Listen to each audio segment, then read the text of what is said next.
स्वस्ति श्री गणेभ्यो नमः। अयं सरस्वत्यै नमः। ओम नमो भगवते रुद्राय।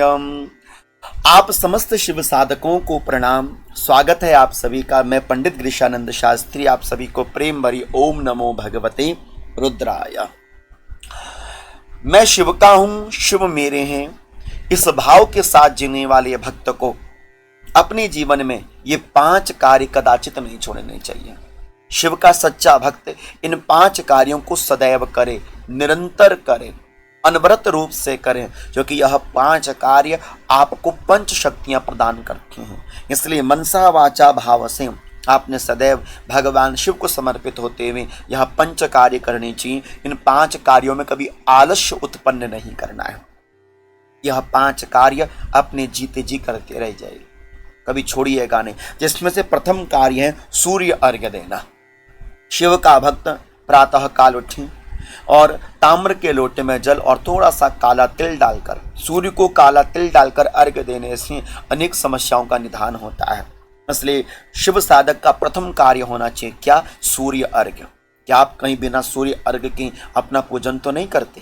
शास्त्र कहता है कि यावन न दियते चार्यम भास्कराय यथोदितिम तावन पूजित विष्णु शंकरम व सुरेश्वरम। ब्रह्म पुराण में लिखा हुआ है कि यदि आप सूर्य अर्घ्य नहीं देते हैं और सूर्य अर्घ्य के बिना यदि आप भगवान विष्णु का, भगवान शिव का, अन्यत्र देवी देवताओं का पूजन करते हैं तो वह पूजन फलदायी नहीं होता। इसलिए सूर्य अर्घ्य ये आपकी हैबिट होनी चाहिए।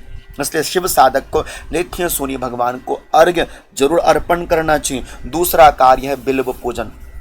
जो शिव का भक्त है, कैसे पता चले कि शिव का भक्त है? जाते उसके घर में बिल्व वृक्ष दिखाई पड़े। जिसके घर में बिल्व वृक्ष है मानो उसके घर में कल्प वृक्ष है। जिसके घर में बिल्व वृक्ष है मानो उसके घर में साक्षात महादेव विराजमान है। उसके घर का पूरा औरा महादेव की कृपा से सुरक्षित बना रहता है, क्योंकि शास्त्र कहता है, शिव महापुराण में लिखा हुआ है कि बिल्व वृक्ष अयम शिव स्वरूपोयम महादेव स्वरूपोयम बिल्वः। साक्षात महादेव का ही स्वरूप है बिल्व वृक्ष। इसलिए आपने नित्य निरंतर रूपेण भगवान शिव की प्रसन्नता हो, अपने जीवन का कल्याण हो, तो आपने साक्षात महादेव का पृथ्वी में प्रकट रूप जो है बिल्व वृक्ष है, बिल्व वृक्ष में आपने जलार्पण करना चाहिए। शास्त्र तो यहाँ तक कहता है कि बिल्व मूले जलेर्यस्तु मूर्धा नाम अभिषिंचतीं स सर्वतीर्थ स्नातः स्यात् स एव भुवि पावन। जो बिल वृक्ष में जलार्पण करता है, जल अर्पित करता है, बिल वृक्ष के नीचे जाप इत्यादि करता है, उसके समस्त कार्य सफल हो जाती। संतान की कामना हो बेलपत्र का पूजन कीजिए, सुख समृद्धि की कामना हो बिल वृक्ष का पूजन कीजिए, माँ लक्ष्मी की कामना हो बिल वृक्ष का पूजन कीजिए। और बिल वृक्ष में जल अर्पण करके जो उस जल को अपने माथे से या बिल वृक्ष की मिट्टी को अपने माथे से लगाता है वह पावन पवित्र फल को प्राप्त करता है। इसलिए आपने दूसरा कार्य बिल वृक्ष, जो शिव का साधक है, शिव का भक्त है, वह कदाचित भी ना छोड़े। तीसरा है रुद्राक्ष में जप करना। आपके पास रुद्राक्ष की माला होनी चाहिए और रुद्राक्ष की माला गले में भी धारण होनी चाहिए और दूसरी रुद्राक्ष की माला में आपने जप करना चाहिए। जो माला पहनो उसमें जपो नहीं और जिस माला में जपो उसको गले में धारण करो नहीं। इसलिए जप की माला आपके पास अलग हो, धारण की माला आपके पास अलग हो। और एक नियम होना चाहिए कि चाहे 5-10 मिनट हो, आप रुद्राक्ष की माला में शिव नाम मंत्र का अवश्य में जप करें। ओम नमः शिवाय अथवा ओम नमो भगवती रुद्राय आदि मंत्रों का आपने जप अवश्य में करना चाहिए। चौथा कार्य शिव पूजन। क्या कह सकते हैं? हमको कहा जाता था कि मरना भला अच्छा है लेकिन शिव पूजन छोड़ना अच्छा नहीं है। जैसे एक पेड़ की जड़ में जल देने से समस्त शाखाएं तृप्त हो जाती हैं, पत्ता पत्ता हर्षित हो जाता है, ऐसे ही केवल एकमात्र शिव जी पर जल चढ़ाने से समस्त देवी देवता, समस्त यक्ष गंधर्व किन्नर ग्रह नवग्रह सब तृप्त हो जाते हैं। शिवलिंगी अपि सर्वेषां देवानां पूजनम भवित। केवल मात्र शिवलिंग का पूजन करने से सर्व देवी देवता तृप्त हो जाते हैं। इतनी भारी महिमा है शिवलिंग पूजन की। इसलिए आपके जीवन का तो गुण हो, सुबह शाम दोनों समय अपने घर में भगवान शिव का पूजन करो। और हमने आपको बता ही रखा है कि शिव पूजन में शिव जी के लिए जल और जल में काला तिल डालकर रोज महादेव पर जल चढ़ाओ। सारे संकट आपके दूर हो जाएंगे। केवल जल और जल में कालातिल, यही एक मूल औषधि है भगवान शिव की अनंत कृपा को प्राप्त करने का। समस्त मंगल मनोकामनाएं शिव जी पर जल और काला तिल अर्पण करने से प्राप्त हो जाती है। कितनी सुंदर बात है। और पांचवा कार्य शिव दर्शन। यदा कदा कभी तुम शिव का पूजन ना भी कर पाओ तो मनसा भाव से अपने भगवान शिव का दर्शन करना चाहिए। केवल शिव दर्शन करने से इंसान मोक्ष को प्राप्त कर लेते हैं। शिवलिंग तक पहुंच जाने से इंसान को शिवलोक प्राप्त हो जाता है। और अनंतो गत्वा यदि शिव जी का पूजन कर दे तो शिव को ही प्राप्त हो जाते हैं। ऐसी अद्भुत महिमा।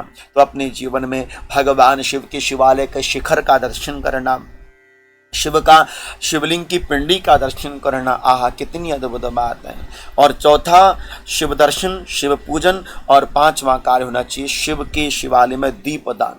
यदा कदा जब भी समय लगे, जिस दिन आपका व्रत हो, प्रदोष का व्रत हो, सोमवार का व्रत हो अथवा अन्यत्र कोई व्रत कर रहे हैं तो आपने अवश्य में दीपदान करना चाहिए। लेकिन उससे ऊपर आपका दीपदान नित्य यदि हो जाए शिवालय में, कहा भी जाता है कि कुबेर का पद प्राप्त कर लेता है वह जीव, वह व्यक्ति जो भगवान शिव को नित्य दीपदान करता है। तो अपने सामर्थ्य अनुसार भगवान शिव को दीपदान अवश्य में करो। शिव का भक्त निश्चिंत रहें, चिंता से दूर रहें, शिव नाम पर भरोसा रखें, परेशान नहीं होना।